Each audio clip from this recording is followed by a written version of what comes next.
Pro Football Focus says that the Buffalo Bills are a top 11-ish team right now, but if they could just fix one little problem, they could potentially be a top 5 team. What is that? Their wide receiving core. No surprise there with the loss of Stefon Diggs and Gabe Davis.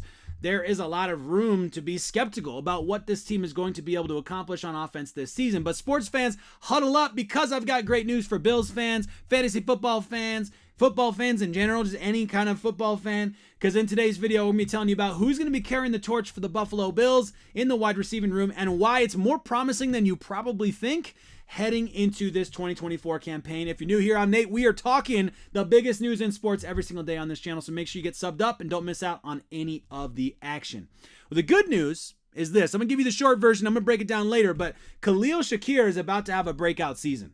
I'm calling it, and I'm not the only one calling it. Many people are calling it, and I promise you, when I break this down, you're going to be stoked if you're a Bills fan. If you hate the Bills, stick around for at least 30 more seconds because you're going to want to comment on this video, and I'll tell you why right now. Comment of the day: how many wins do you see the Bills having this season? How many wins? What's their win-loss record for the Buffalo Bills? Can they maintain 11-6, having lost some major names on offense and defense? Can they do better this season than 11-6? Will they do worse this season? Let me know if they're going to do better, maintain, or do worse this season.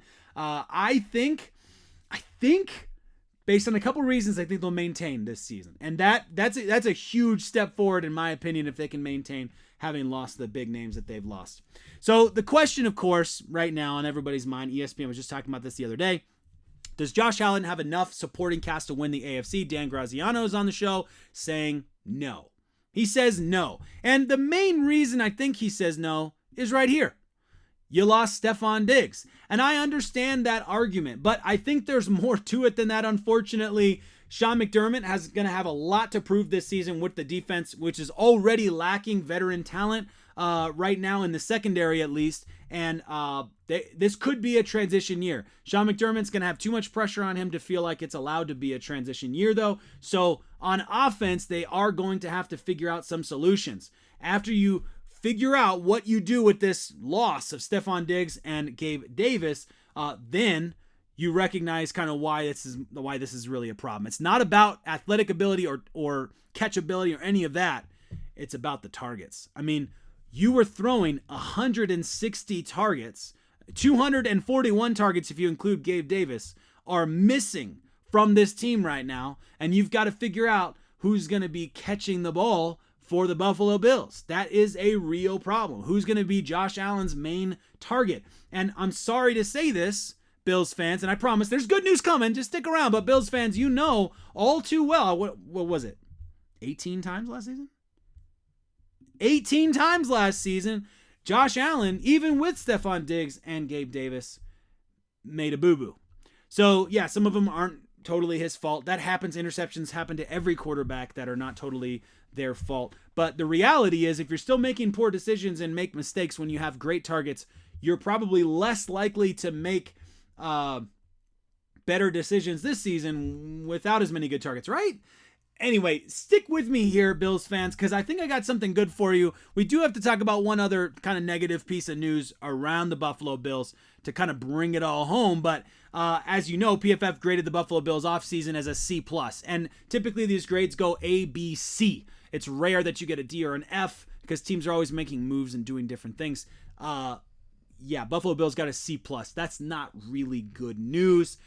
Mainly down to losing lots of players and not doing enough to make up for it. That's the main reason. But I want to look at what's promising about this season for the Buffalo Bills. Bills Wire picked Khalil Shakir to be the breakout player this season, and he wasn't the only one. The turnover in the wide receiver room makes this position the obvious pick. However, we have multiple players to choose from. While Buffalo's top draft pick was Keon Coleman, Shakir gets the nod because of experience. After the departures of Stefon Diggs and Gabe Davis, Shakir shoots up the depth chart and is the only Bills wideout that has caught a pass from quarterback Josh Allen in a regular season game. That gives him a huge edge on everyone else and should lead to Allen starting next season, leaning on Shakir. Stick with me, though. It gets even better. Then DraftKings also picked him to have a breakout season, saying that Khalil Shakir is going to be a rising star and expect big things from him. So there you go. If you're waiting on the fantasy football draft news, there you go. There's your sneaky pick. But I got more for you guys. I have more for you. It's even better than this because I want you to look at what his limited production was last season. Okay? We are in a new age, guys, where wide receivers can be drafted in the 5th round, like Khalil Shakir, almost messed his name up again, where wide receivers can be drafted in the 5th round and can be amazing, right? So you put him in there, you give him 45 targets. Firstly, the best ability is availability, right? Played all of the games, all the regular season games, okay? Had only 45 targets, but caught 39 of them for 611 yards.